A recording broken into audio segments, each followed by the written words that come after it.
Welcome back to the Harwood Hustle. TJ and Sam here with you today, and we're going to talk about practice and why most practices don't transfer to games. TJ, we just did a webinar a few days ago, and we had a lot of good feedback on it, and people seemed to really get a lot from it. So we thought we would take some of what we shared in that webinar and bring it here to our Harwood Hustle community.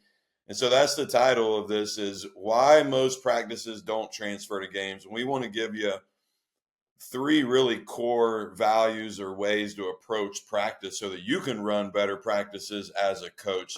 TJ, any opening thoughts? Yeah, I think the webinar just stoked a lot of thoughts for me. Just it makes you kind of stop and evaluate, like, am I running good practices? Because you spend most of your time with your team running practices, and you want to make sure that what you're doing is actually translating to what you're trying to get done, which is show up in games. And it can be overwhelming. I was just going through my preseason notes of all the things we need to teach, work on. How do you organize that? How do you put it into the right place? It can be super overwhelming, to get all of the right stuff done in practice because there's so much to get done, and where you spend your time is basically where you put your money. That's where I think my team needs to be good, and spending time figuring that out is super important. Yeah, TJ, I think you bring up a great point that we spend a lot of time in practice, and so we've got to be really good at what we're doing in practice, and we've got to put time into running great practices. So let's start with this first, what we call mindset shift. And I think a lot of coaches, you and I, could raise our hand as, falling into this early in our careers. It's not that we don't need more drills. We need more clarity. We need a more clear identity. And so it's not about running better drills, although we could do that. But TJ, when coaches listening right now, you think about some of the best teams in your state or your conference or your region, or you think of a team like University of Houston, and when you think of University of Houston, something comes to mind right away. You know why? Because they have a clear identity. What comes to mind for me when I think of Houston? I think of defense. I think of rebounding. I think of like competitive toughness. That comes out right away. And if you go to their practice, I imagine that's what you'd see a lot of. And so coaches need to start with what's our identity as a program or as a team. That could be every year or that could change year to year. What comes to mind for you? Yeah, I actually had a former player who's a Division I assistant who just spent a week with Houston not too long ago, and yeah, almost exactly what you said is exactly what he saw. It's like there's no doubt that what they're working on is translating to games.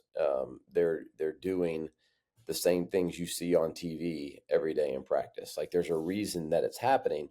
And look, I mean, to be fair, especially like when I think when we were young in our coaching career. You're overwhelmed, because the list of things you have to cover off: transition offense, transition defense, shot clock, inbounds underneath, side out of bounds, special teams situations, half court. Like it's just overwhelming the amount of stuff that you have to cover off. And what we tend to do is just to make ourselves feel a little safer and a little better is that we try and cover off everything. And then most teams are kind of jack of all trades, kind of average at a lot of things, and not necessarily great at many things. And I think the best teams that you're going to play against have a really strong identity, and you can't just speak your identity into existence. You have to do it every single day. And the rub there is, well, if we do this every single day, we're not going to get this in and that in and that. And so you're deciding where you're going to put your time and effort and energy, and the stress of not getting something done, like, well, we don't have this in, well, we don't have that in, usually trumps building a really strong identity. And understandably so. I don't think it's the right direction, but can completely understand why people would go that direction, because you're worried about what you don't have in and what you don't have done. And there is going to be, I think there's always going to be tension there. There's going to be a Yeah. rub, and you got to figure out where you're going to devote your time because you do have to get certain things in, right? I mean, that's a reality. But I mean, also, whatever you're doing in practice, I say this, like we could do a simple shooting drill, a partner shooting drill. And in that simple partner shooting drill, we can demand and we can strive to live out our culture. Because there's a lot of things that can happen. In our culture, we're going to be a team that's a great teammate. Well, part of being a great teammate, if I'm rebounding for TJ, is I'm working my butt off while I'm rebounding for you. I'm making great passes. I'm talking to you.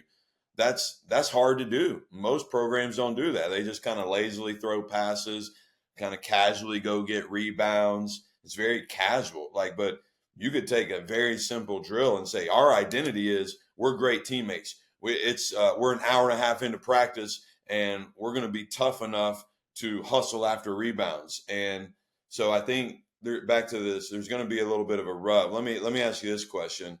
Well, You're let me give you early. a thought on that real fast. I think what you're talking about is like cross training, like Yeah, can you, and like, and that is in itself another question that coaches have to ask. Like, one of the things that's become popular in the last 5 to 10 years is games approach, right? yeah, And we've talked about this. Like, games approach can be great. Why is it? Because you're training the mental, you're training offense and defense at the same time, decision making, like all of those different things.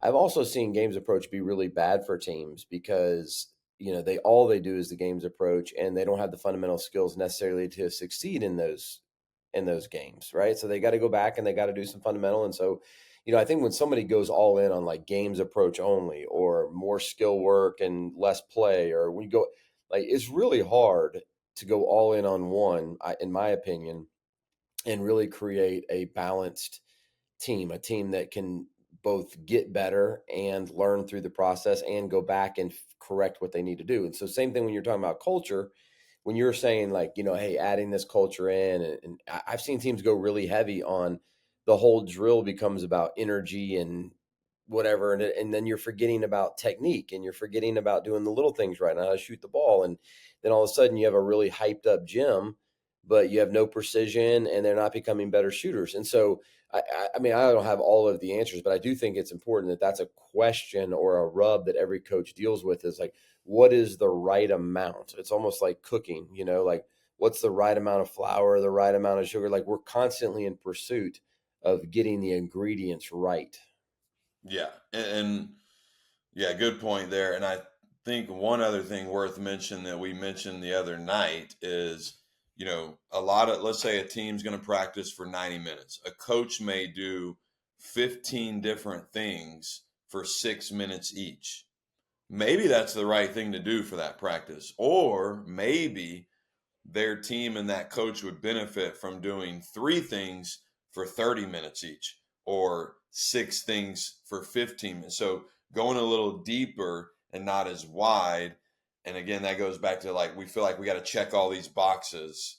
Let me ask you a question then, Sam. I know you got one for me, but let me just, based on what you just said, let's just say that you had a random number. Let's just say you had 30 practices. Okay. And you could take those 30 practices and you could pick 12 different categories. You had to draft it like a fantasy football. You had to pick 12 different things that you could work on in any different increments of time over those 30 practices. That's all you had for the entire year, 30 practices, right? Or you could only pick two things, and you could only work on those two things the entire 30 practices. This is like a study that I'd almost be virtually impossible to do.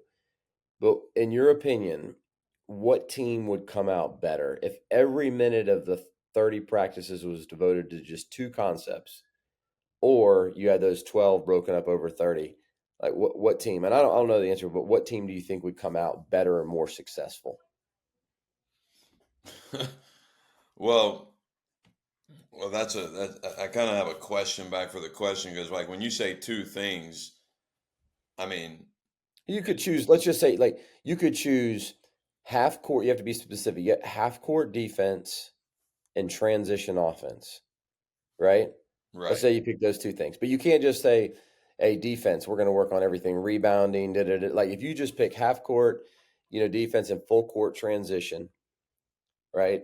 Yeah. But you can't work on you can't specifically have drills and all that. It's going to happen, inherently, but you can't have shooting drills. You can't have ball handling drills. You can't put in a press breaker. You can't put in inbounds underneath. You can't put any of that stuff. You can only work in those two areas. Yeah, well, my answer might just go against my previous statement, which I mean, because two things is just not enough, I don't think. Like we may be elite at half court defense, and you said transition, we may be elite but like when we go against a good opponent, they're going to probably take away some of our transition up. So I would think, man, we're going to be great at defense, but we can't score the ball, we're not going to win. So Yeah. I like mean, but I think that's the question coaches have the rub on. You know what I mean? It's like, yeah, I actually would be really curious if that's all you spent your time on. Like, how good would you be at those things? Like, I mean, I think players would figure out how to get the ball in bounds. You might have some struggles early. I think they might figure out how to, break the press. I think they might figure those things out. But how elite could you be at those two things? And you could choose two different things than I said, but I would be super interested to see like a case study on that. I think that the default answer for most coaches would be 12 things. I mean 20 things, yeah, my whatever it my may be. answer was gonna be, which I don't think you wanted because you're giving me A and B, and I don't like A B answers. Mine would be C. Like we get great at 6 or 7 things. Yeah. And but see, I think that that's where and I love doing this with our staff. Yeah, Like there is no C. Because I think most coaches will always choose C. If I was to tell you you could work on 4 things or 20 things, I think you would pick C. If I could pick 2 things or 12 things, I think you'd pick C.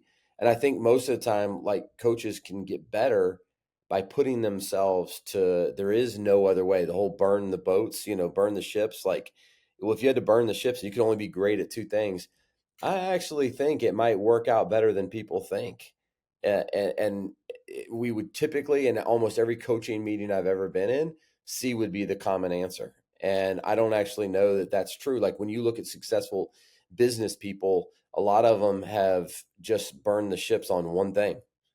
You know what I mean? Like there's one particular thing, or and let's just say you were going into your health. And I know we're belaboring this point, but I think it's important. Say you were going in on your health and you were like, I think a lot of people struggle like, well, I've got to get my cardio right. I got to get my lifting right. I got to get my eating right. I got to get my sleep right. And all of those things matter. But what if for 1 year you just dominated your eating? Right? You pick that, or you could pick 8 things to spend that time on.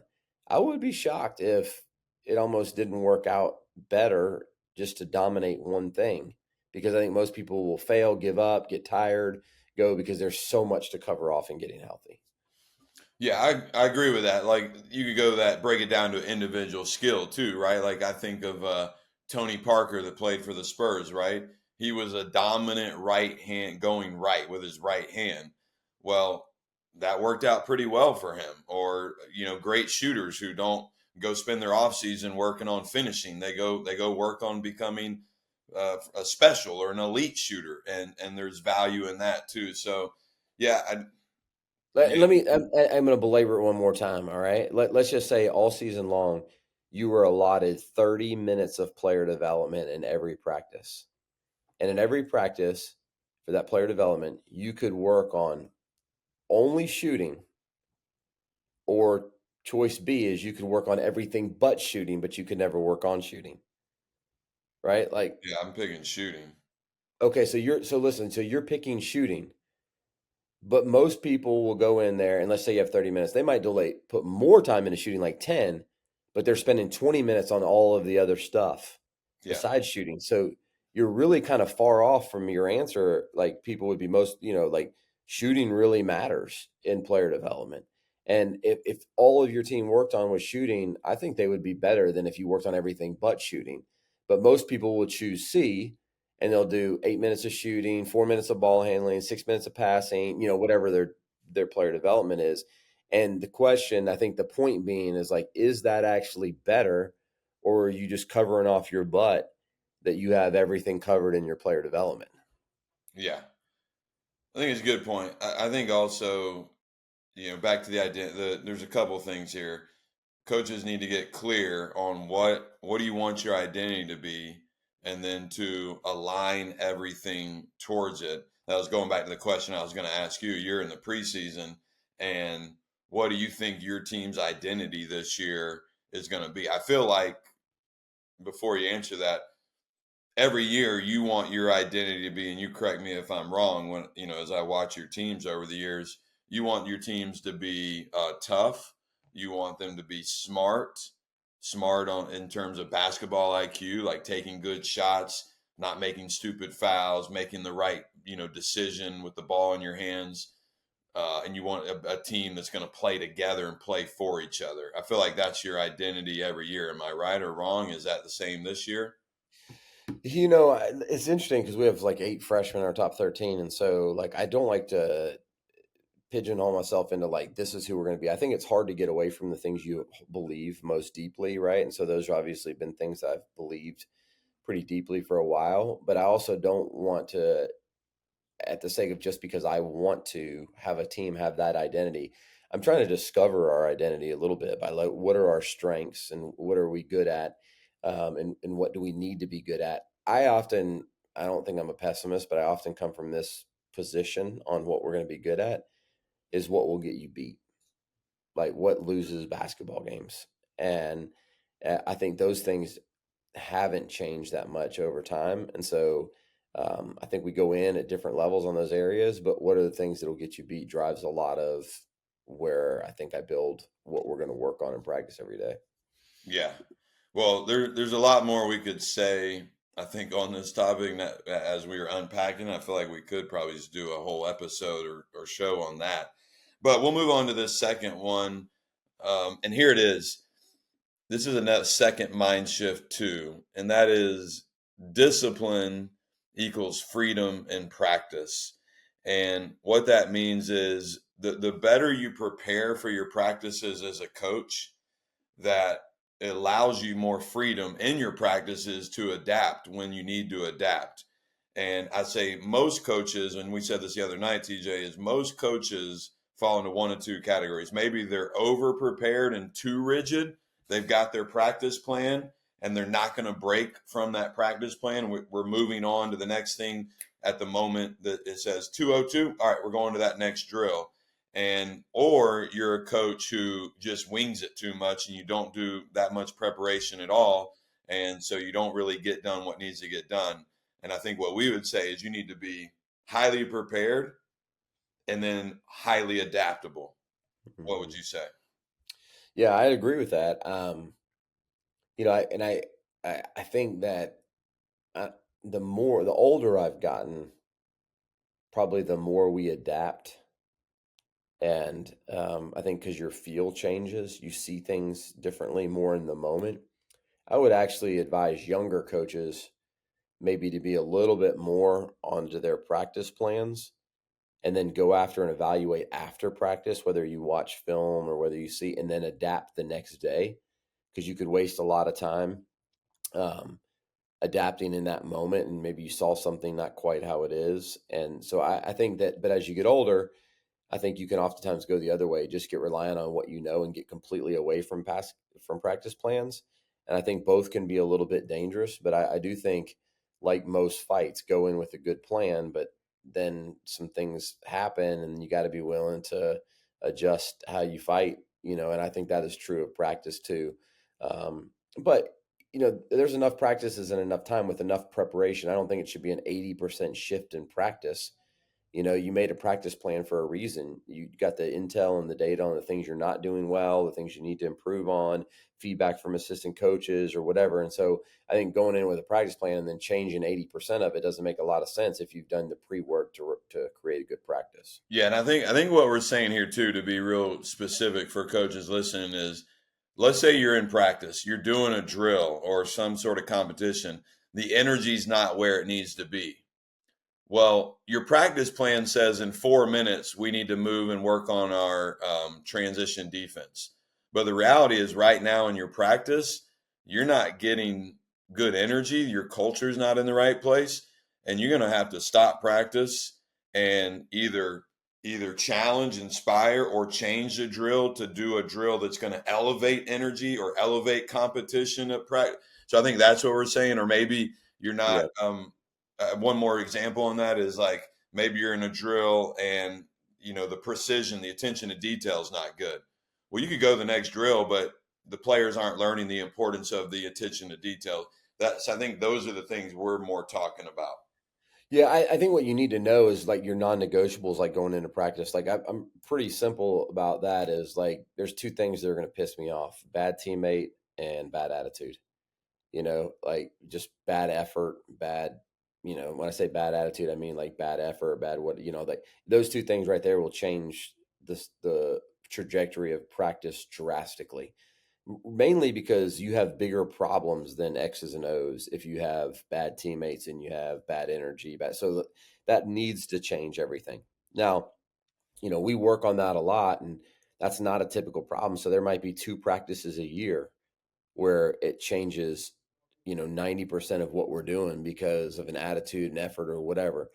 But where you have to be careful is like you go into a drill and, you know, uh, you're making bad passes, and it's an easy thing to be like, oh, well, we need to work on this. So you change the next 30 minutes of practice because you want to be better passers. That's one that I would write down, and I have a pen and paper. I'd write down in my notes and say, you know what? We need to evaluate this. How are we going to get this better? And then go back and make a plan for how to get it better in the coming practices rather than redirect my whole practice because we recognize something's not as good as we'd hoped. All right, let me fire some quick hitter questions at you. You've been a head coach for 20 plus years. How much time are you preparing your practice plan? And let me, if that answer is different depending on time of year, I don't know. I mean, honestly, I don't know the answer to this question, so I'm excited to hear it from you. But like, I don't know if you play a game on a Tuesday night and you practice on Wednesday, do you still have the discipline, or are you planning it 10 minutes before just because you don't have time? So like, I know that's a two-part question. Like, what's your practice plan time? Yeah, that's a good question. I mean, and just being like self-aware, one of the things I probably struggle on a little bit is like I probably spend a lot of hours preparing practice, but not actually like pen to paper with the thing. Like so for instance, if I'm like today, I know what we want to work on in practice in general, right?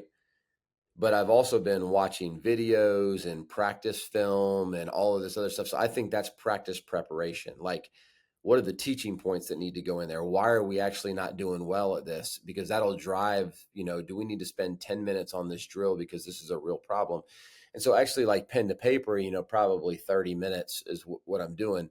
But I probably spent 10 hours this weekend preparing like how we're going to get better at what we're actually doing in practice, like what is going to happen, on this Monday evening practice. I spent a lot of hours. And so when we get into games, same situation. I might be breaking down a ton of film, and it might actually be pen to paper on practice, but that game film and all that is drawing out what we want to do in practice. So I'm making notes, I'm putting down thoughts, and then I take all those notes and then put them into a practice plan. And so I spend a lot of time, in practice preparation.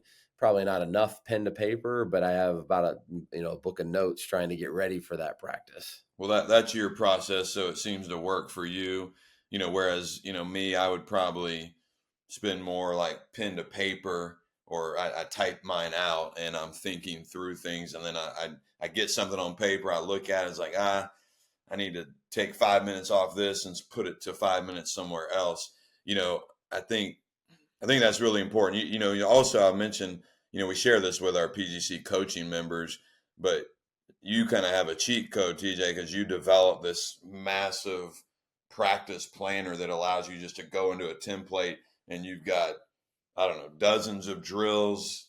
You got all these different, like, it's pretty amazing. So it didn't happen overnight. It happened over 20 years, and then you brought it to life, what, like a year or two ago.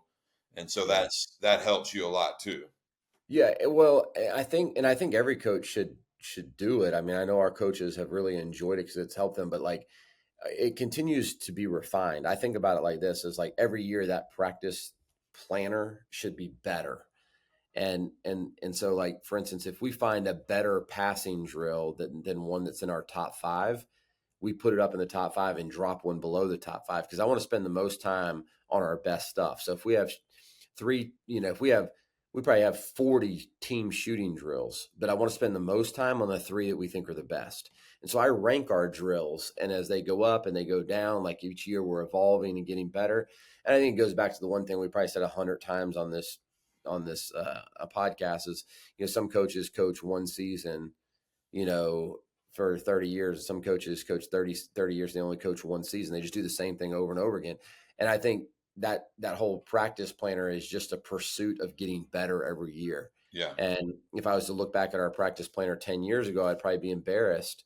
Even though it wasn't horrible, I'd probably be embarrassed because, and I want to be embarrassed because we're getting better every single year. And that's a way for us to track that we're getting better and getting more efficient. Yeah, and that ties into this next thing. I mean, experience doesn't make us better. Evaluated experience makes us better. We can't just think, oh, he's a senior this year, he'll be better because he's a senior, not a junior. Well, maybe not. I mean, a coach will be better in year 5 if they learn from year 1, 2, 3, 4, or are you just going to be the same coach you were in year 1? So I think that's important. The last thing before we go to this mindset shift number 3 is this AAR that we talk about, after action review. Tell coaches kind of what you're doing there. I'll quickly just say what I do. I get out my practice plan right after, and I write down a few notes like, oh, didn't get to this thing. Oh, we need to go back to this tomorrow. And so that when I have it written down, and then later that night or the next morning, I have it sitting next to my computer as I make out the next practice plan. What about you? Yeah. Yeah, I try and take notes in practice. I've actually encouraged my assistants this year to take a lot of notes. Like, and this is, I've had them bring a pen and paper, and when they see something we're struggling at, like for instance, we can't feed the post, write that down because that should go back to our player development, or maybe it's just simple. Sam can't feed the post. Okay, write that down. We need to help Sam be able to feed the post better. And I think that is like inaction review, like why things are going on, right? And then if you have the ability afterwards, at minimum, to get some feedback, whether it's from players or coaches or whatever. Hey, what was hard? What did you struggle with? What did you learn today? Have coaches give feedback if you have a staff. Some people are alone. I think it's a good thing to ask players. Hey, what do you feel like you're getting better at? What do you think the emphasis we were working on today was? Because you want to know what they're thinking as well. And then the ultimate is being able to go back and watch, like if you have access to some kind of film, or practice. I think that's a really great way to get after action. Like I watched our last practice we had on Friday, and I talked too much. Like I spent too much time talking. And I think it's because our team's so young and overwhelmed. There's so much to learn. And so there was all of the stuff that I was teaching was important, but in its totality, after watching the practice, it was just too much. We just didn't get enough reps and enough play and enough competition in there. And so that was good feedback for me, being able to watch this. I know I feel that sense of urgency to teach them, but there's also got to be some level of like they're just doing and we're going. And so my after action review would be like, today I need to talk less in practice. So yours is you're not only evaluating, the actual practice reps, you're evaluating you as a coach and what you could have done better. Yeah, I think, look, coaches listening, we're all guilty of it. We talk too much. We got to talk less, more sound bites, less monologues. I was on a call recently where one of the coaches was trying to get feedback on a problem he was having, and it took him about 3 minutes to ask his question. At the end of the question, we were still a little unsure what his problem was. So I was thinking, we're going to have a hard time fixing this problem because we haven't been able to clearly articulate. And so that just kind of belabors the point that we got to get good at our communication as coaches. All right, let's go to mindset shift 3. And this is a big one. I know you're passionate about it. Culture happens in practice. It doesn't happen or live in a separate meeting. It happens inside practice. You got to use drills to teach your effort, teach leadership, teach rebounding skill, whatever it is. You don't need extra time. You just need intentional reps, and how you do anything's how you do everything. So yeah, what are your thoughts on this? How do we live out the culture that we have on our locker room walls or on the back of our shirts? Yeah, one eye-opening thing to me was this year. So my son is a freshman here playing for me, and we had our first culture meeting, and I worked hard on it, and I thought it was a really good meeting.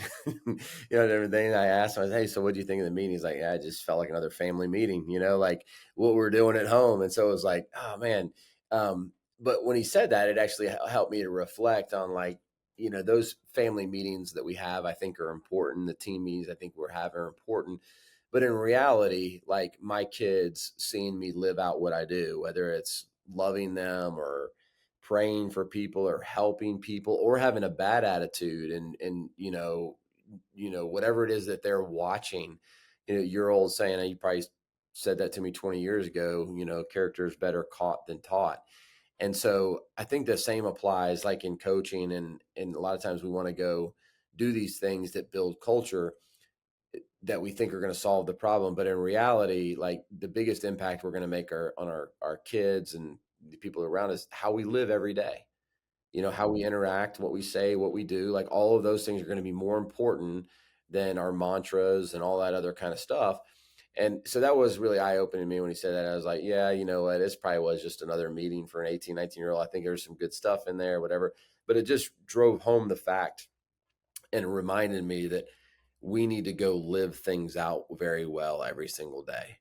And so if you're not living out your culture in practice, and the things that you value, you're not modeling those, you're not holding the standard of those, then it's not likely to happen. You know what I mean? Like, I can yell at my kids and have a discipline meeting, right? Or I can just hold them accountable, and be like, you can't do this until you do that. And that's part of culture, because culture is not always just fluff. There's a lot of things that are hard about culture. So that was a great reminder to me. Is like, it is absolutely more important that it's practiced and lived out than just talked about, and you have to get it incorporated into your practices.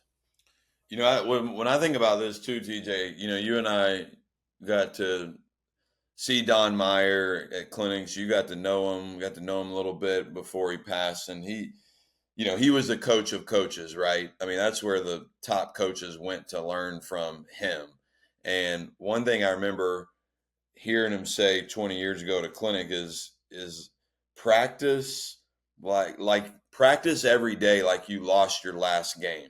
And so every program in America, when they lose a game, I shouldn't say every, a lot of programs, you lose a game, what does the next practice look like?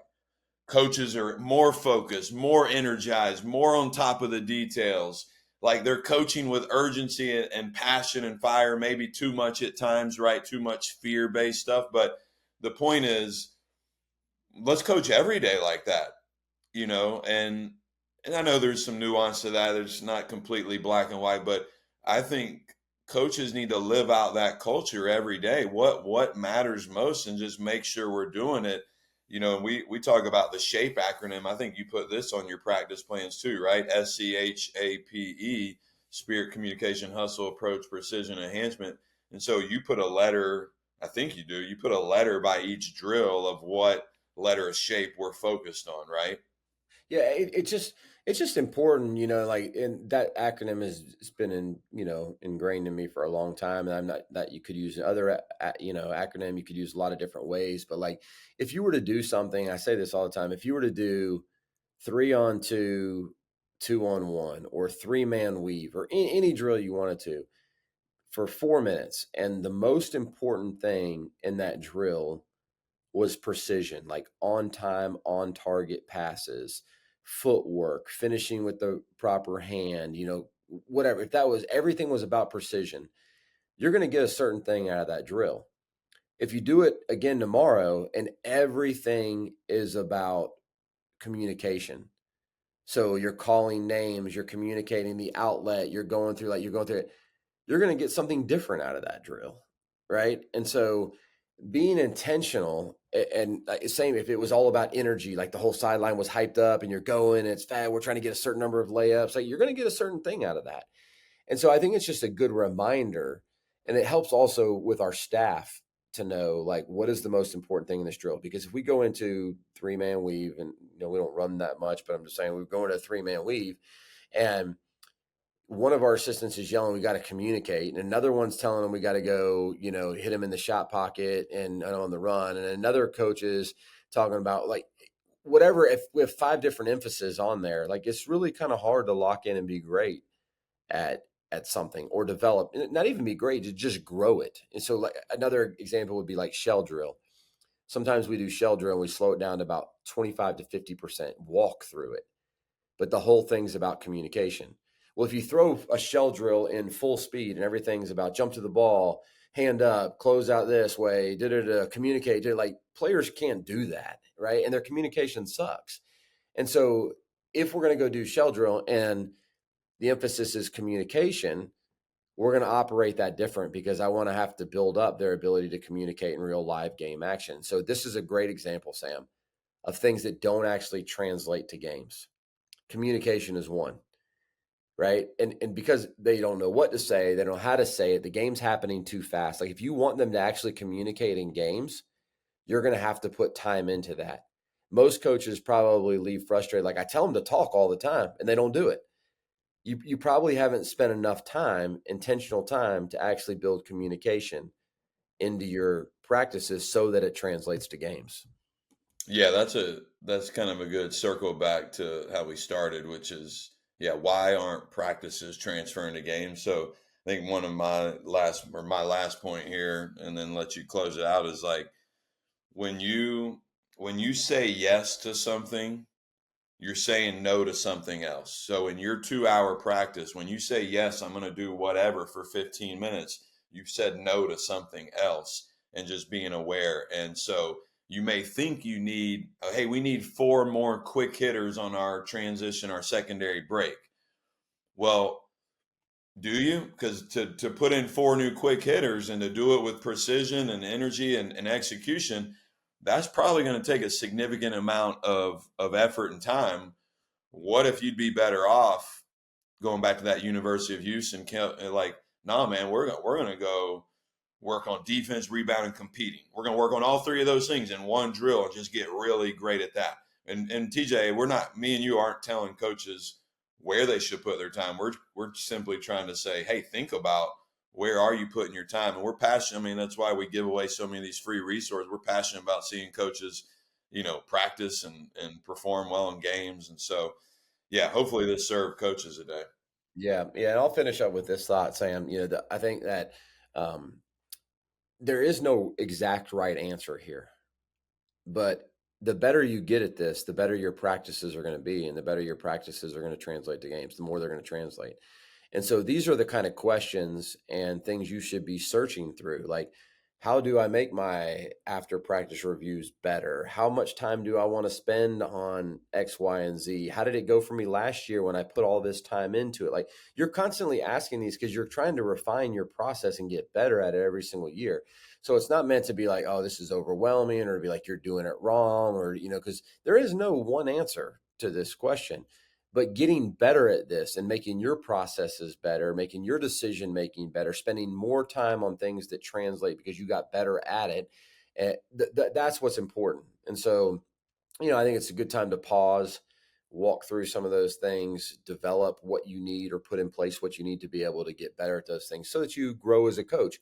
And it really, honestly, last thing is it should be exciting. Like it's exciting to me, like to find things where I can get better.